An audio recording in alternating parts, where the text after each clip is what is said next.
Panamá deportará a migrantes que ingresen por la selva del Darién en la frontera con Colombia con el fin de frenar la ola migratoria rumbo a Estados Unidos. Según datos oficiales, en lo que va de año, más de 348.000 personas han cruzado el Darién, la mayoría de ellos venezolanos. Con esto comenzamos. Los saluda Silvia Cabrera desde Berlín. Titulares. Las autoridades panameñas han deportado desde abril 452 personas. Ahora anuncian aumentar las devoluciones de los migrantes que lleguen a su territorio a través del Darién y moverá los puntos de control para reducir el impacto en pequeñas comunidades. Los líderes del G20 se reúnen este fin de semana en India. Al margen de la cita, este viernes el presidente de Estados Unidos, Joe Biden, se reunió con el primer ministro indio Narendra Modi. El gran ausente, Xi Jinping.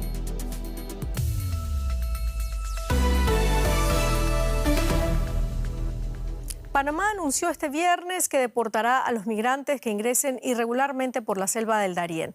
Las autoridades afirmaron que reforzarán también las deportaciones de personas con antecedentes penales y restricciones para los turistas.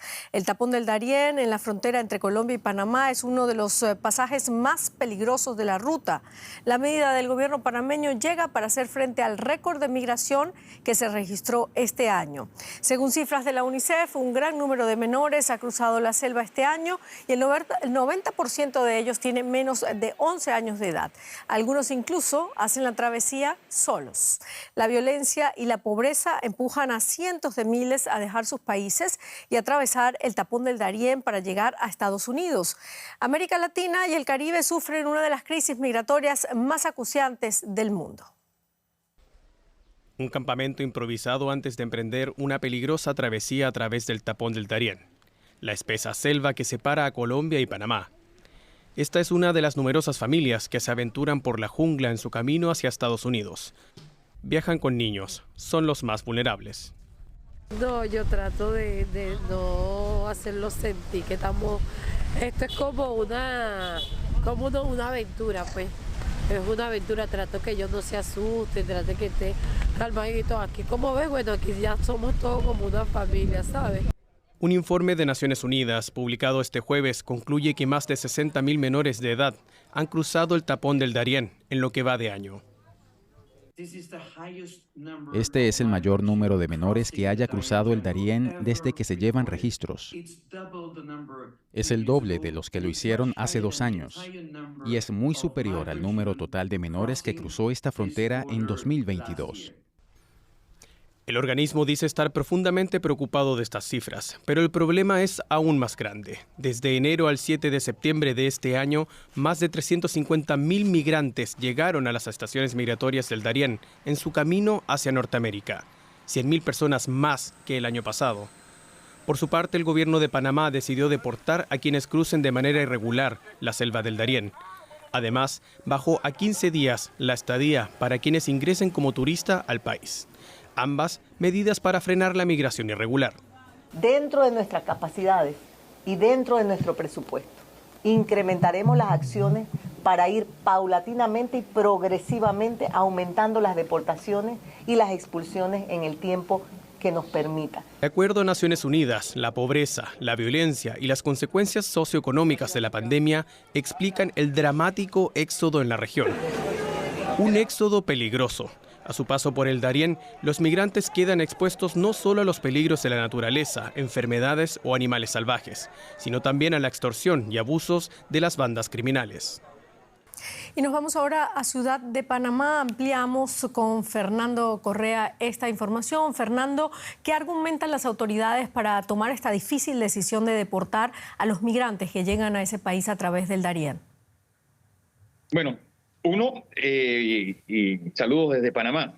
La primera es el límite a la que están ya los pueblos de acogida, tanto de Bajo Chiquito, Canaán, Membrillo y San Vicente, que han pasado de ser de pueblos de 300 a 400 personas a tener a 4.000, pues este grupo de inmigrantes en esos pueblos. Desbordada también la selva del Darién, que es una selva, no es un paso.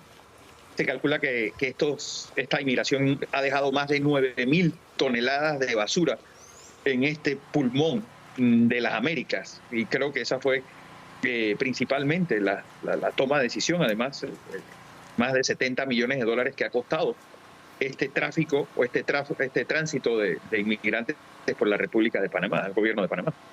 Salvar la selva y devolver a los migrantes. El anuncio del gobierno panameño llega cuando los pasos por la zona fronteriza ya superan los 300.000 en este 2023. ¿Cómo va a ser el mecanismo de deportación? ¿Los niños también serán enviados de vuelta a casa o habrá alguna política de reunificación familiar?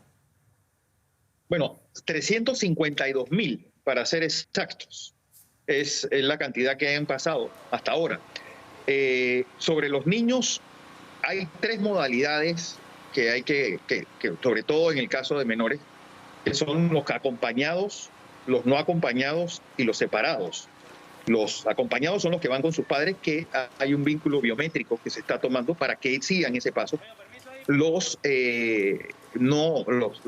separados son aquellos que quedan relegados de sus padres o van en avanzada y se espera pues que un familiar sea el responsable de ellos, también a través de investigaciones, a través de Cancillería y de la Embajada. Lo difícil son los no acompañados, que el año pasado fueron 5, 1 haitiano y 4 suramericanos, que son aquellos que no tienen ningún vínculo con nadie que esté aquí. Y es un trabajo, se les lleva a un centro de acogida, se les lleva también a un hogar, pues, a una familia de acogida, a un centro de protección. Y de ahí se trata a través de Cancillería de buscar cómo va a ser la relación o de la búsqueda de ese familiar. Hasta ahora, claro. Y es lo que hablabas con la directora, con la Secretaría de la Niñez, no ha habido, a pesar de que están pasando también muchos africanos y asiáticos, no ha habido todavía un niño no acompañado de África o de Asia, que sería una aventura mucho más difícil de conseguir ese vínculo familiar. Sí, por supuesto. Bueno, las cifras de UNICEF hablan de varias decenas de niños que pasan solos. Fernando, la mayoría de los migrantes que cruzan el Darién quieren llegar a Estados Unidos. ¿Cuántos se quedan exactamente en Panamá? ¿Se conoce la cifra de los migrantes en los centros de refugio panameños?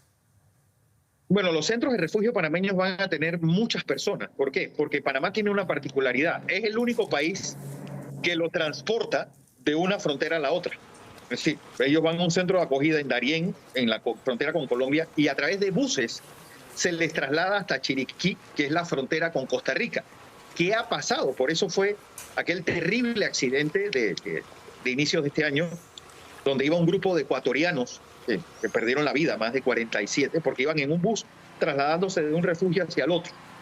El gran problema es, pues, ha pasado que han tenido cierres de la frontera con Costa Rica y esto pues ha desbordado los centros y estas personas se han visto en David, por ejemplo, la capital de la provincia de Chiriquí, que es la provincia con Costa Rica.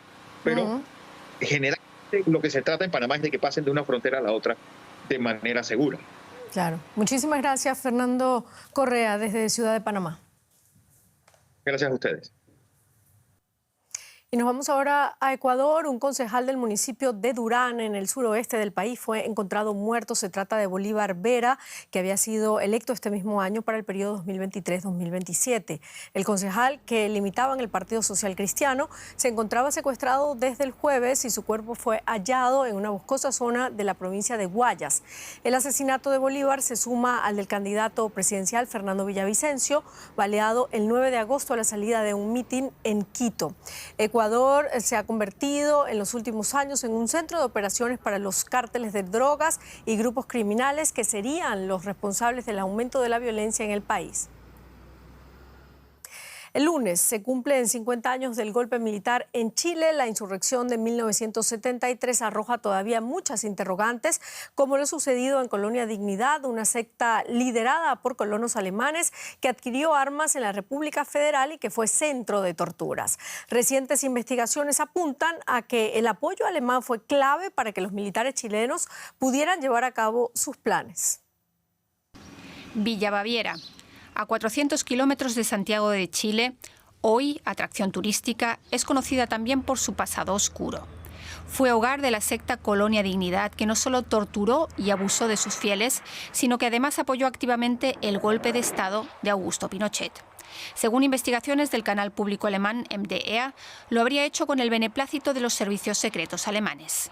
Lo que sabemos es que el importante traficante armamentista alemán Gerhard Mertins, desde el año 1972 visitó regularmente a Colonia Dignidad y también tenía una relación estrecha con Manuel Contreras y con personeros de la Junta Militar. Y se presume que él jugó un rol importante enviando armas a través de Colonia Dignidad a la dictadura chilena, pero todo eso tiene que todavía investigarse.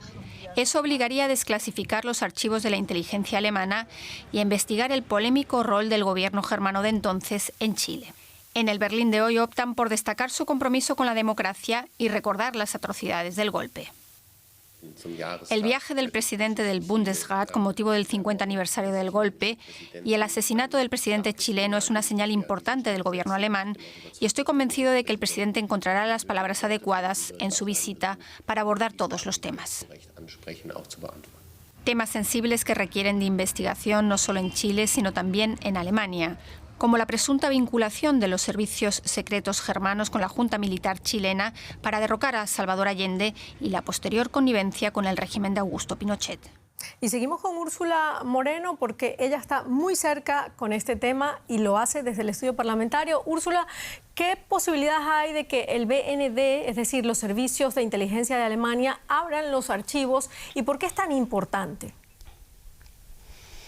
Hola Silvia, pues en realidad están obligados a permitir el acceso a esos archivos porque han pasado 30 años de los hechos y nosotros desde la DW lo hemos hecho, hemos pedido acceso. Otra cosa es que se desclasifique la información relevante, la que documenta que Mertins, del que hoy vamos a hablar en el informe, un nazi convencido, informante de los servicios secretos alemanes y amigo de la dictadura chilena, realmente facilitará armas a Colonia Dignidad por encargo del BND, por encargo de la inteligencia alemana.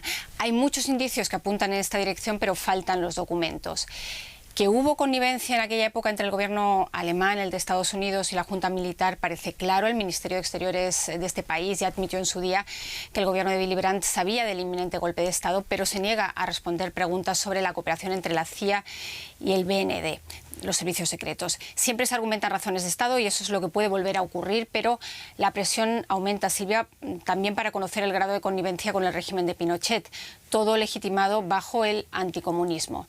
También la embajada alemana tenía conocimiento de los abusos que se cometían en Colonia Dignidad. El ahora presidente federal, que entonces era ministro de Exteriores, Frank-Walter Steinmeier, pidió perdón a las víctimas en su día y mandó desclasificar los documentos. Habrá que ver si se vuelve a hacer en esta ocasión.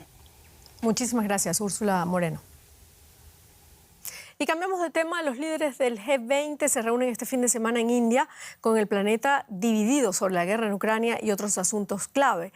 El G20 está compuesto por las principales economías del mundo como Estados Unidos, China y la Unión Europea, así como por países emergentes como India, Brasil y Turquía. Los presidentes de China y Rusia no asistirán, pero sí el ministro de Asuntos Exteriores ruso, Sergei Lavrov. Los participantes del foro abarcan 2/3 de la población mundial, pero gran parte de los países en vías de desarrollo apenas están representados, en particular los africanos. Y esta falta de representación del continente también será tratada en la cita de Nueva Delhi, como nos explica Richard Walker, que es el editor jefe internacional de DW. Noviembre de 2022, la última cumbre del G20 celebrada en Bali tuvo una espectacular ceremonia de inauguración. Lamentablemente, la cita se vio empañada por la división de opiniones de los líderes mundiales con respecto a la invasión rusa de Ucrania. El anfitrión, el presidente indonesio Joko Widodo, realizó un contundente llamado. Detengan la guerra, repito, detengan la guerra. La diplomacia internacional trabajó intensamente. Los presidentes Joe Biden y Xi Jinping se reunieron por primera vez en años. Finalmente, en la cumbre se emitió un comunicado condenando enérgicamente la guerra, antes de que el presidente Widodo le pasase el relevo al primer ministro indio. Desde entonces, la guerra ha seguido su curso, polarizando aún más a los países y dejando a India el enorme desafío diplomático de reunir de nuevo a los miembros del G20. Un desafío protagonizado por este hombre, el jefe de la diplomacia india, para coordinar el encuentro, una función conocida como Sherpa. El reto es debatir con los 20 actores y terminar llegando a un acuerdo. Todos tienen derecho a veto y la tarea es un gran desafío, pero daremos lo mejor de nosotros. India quiere aprovechar la tensión que genera su primera presidencia del G20. Ya se ha posicionado como la voz del sur global y defensora de los asuntos relevantes para los países en vías de desarrollo. 6 de los 12 países que más rápidamente están creciendo son africanos. Por eso nuestro primer ministro ha presionado para que la Unión Africana sea miembro permanente del G20, una propuesta que ha recibido gran apoyo por parte de los líderes mundiales y que esperamos ver implementada. Sin embargo, la división geopolítica amenaza con empañar un evento al que el presidente chino Xi Jinping no asistirá. La ausencia de Xi Jinping es todo un desaire para la India, ya que reduce las posibilidades de lograr un avance sobre Ucrania. Así, la presión sobre Narendra Modi y su equipo negociador es grande. El asunto de Ucrania puede ser importante para algunos países, pero no para otros muchos. Los países en vías de desarrollo y emergentes no hemos creado la guerra en Ucrania. Una guerra que tiene lugar en Europa desde hace ya 1 año y medio no puede eclipsar los demás problemas del planeta. La frustración es palpable. India debe afrontar una crisis de la que no es responsable. Sin embargo, la realidad es que el mundo está dividido. Este fin de semana será una importante prueba, no solo para la India, sino para ver si el planeta es capaz de superar sus divisiones. Bueno, y seguimos hablando del G20, la economía. Andrés Blumenkrantz. ¿Qué tal? Sí, en la economía vamos a hablar también de este G20. Aparte de casi 2/3 de la población mundial, como vos decías, los países que integran el G20 representan también casi el 85% del Producto Económico Mundial. Y no se espera una gran armonía en esta cumbre de este año que comienza el sábado en Nueva Delhi. Tanto el presidente ruso Vladimir Putin como el líder chino Xi Jinping han cancelado su participación y la guerra en Ucrania es la principal línea de división, pero también hay diferencias sobre política económica, financiera, climática. No es sorpresa que el acuerdo sea difícil cuando están bajo el mismo techo Estados Unidos, la Unión Europea, China y Rusia. Últimos preparativos. Este fin de semana, los líderes de los países del G20 se reunirán aquí en Delhi. Juntos representan 2/3 de la población mundial y el 85% del poder económico global. Por lo tanto, las medidas de seguridad son muy rigurosas. Todo el personal, aproximadamente 80.000 personas que conforman la fuerza policial de Delhi, se encuentra de alguna manera de servicio. La protección del clima es tema prioritario. Como actual presidente del G20, India ha impulsado una alianza global para promover los biocombustibles. El potencial de India es enorme y reclama de Occidente apoyo financiero y transferencia de tecnología. Pero no está claro que esos combustibles ayuden realmente al clima. Los biocombustibles a menudo implican la masiva destrucción de bosques, y cuando se destruyen los bosques, se altera el uso de la tierra y se producen emisiones de carbono. El G20 se fundó originalmente para abordar problemas globales de manera conjunta. Sin embargo, en la actualidad, la unidad parece escasa. Aún no está claro si los países llegarán a una declaración conjunta al final de la cumbre. Clima, deuda, estancamiento económico, creciente desigualdad. También la agenda económica del G20 está llena. Y de esa agenda hablamos ahora mismo con Susana Ruiz, responsable de Justicia Fiscal de Oxfam Internacional, que nos escucha en Madrid. Susana, empecemos por el clima. ¿Hay algún atisbo de esperanza de que esta cumbre pueda al menos acercar una arquitectura común en la lucha contra el cambio climático? Hola, bueno, como decías, este G20 parece que será más el del desacuerdo en materia climática. Se mantiene la ambición de los acuerdos de París, pero no se dan los pasos necesarios para lograrlo. Y sin embargo es más urgente que nunca. Los últimos datos que Oxfam ha publicado estos días antes de la cumbre lo que muestran es que los niveles per cápita de emisiones de gases de efecto invernadero estarán en 2030 prácticamente al doble de los niveles que deberíamos de tener para evitar impactos catastróficos. Pero también también lo que estamos mostrando es que son los países del G20 los que son responsables del 78% de las emisiones. Los países ricos del G20 deberían hacer dos cosas: avanzar para reducir drásticamente esas emisiones en su marco nacional, en sus países, pero también poner en marcha los mecanismos de financiación para que los países de renta baja puedan construir un futuro de emisiones más bajas. Parece que estamos lejos de ese acuerdo, pero también parece que los líderes del G20 se están rindiendo y que los peores efectos, mientras tanto, caerán sobre las poblaciones más vulnerables. Como decías, la crisis climática es una crisis de desigualdad. Sí, mientras los poderosos no prediquen con el ejemplo, está complicada la cuestión climática. Y hablemos ahora de otra cuestión complicada, la de la deuda. Susana, hay muchas críticas contra el G20 por su gestión, o más bien falta de gestión, para aliviar la deuda de los países más pobres. Al mismo tiempo, el mes pasado, Zambia logró reestructurar su deuda, alargó el plazo de pago en 20 años, redujo tasas de interés al 1% nada más. Todo claro con la ayuda de China, que era su principal acreedor. ¿Es posible que en el G20 se adopte esta clase de abordaje para el tema de la deuda? Bueno, en el G20 sigue adelante el trabajo de la mesa redonda con el marco común para la reestructuración de la deuda. Sigue con su trabajo, pero lo que nos espera son grandes anuncios. Entonces, lo que da la sensación más bien es de que siguen pateando la pelota adelante. Y mientras tanto, las soluciones que hay, en vez de ser acuerdos que sean como más integradores para el conjunto de países, que permitan esa reestructuración de forma más amplia, se convierten en mecanismos de negociación bilaterales o con donantes o con algunos de los países que sean acreedores oficiales. Pero no esperamos tampoco que este G20 nos permita una solución adecuada. Sin embargo, estamos encontrándonos en un momento de tensión para muchos países en términos de deuda con niveles históricos de nuevo. Bueno, a ver si tenemos una buena, por lo menos en tu área específica, Susana, de la justicia fiscal. Contanos qué perspectivas hay de que avance en la agenda este nuevo esquema tributario para la riqueza que se está reclamando.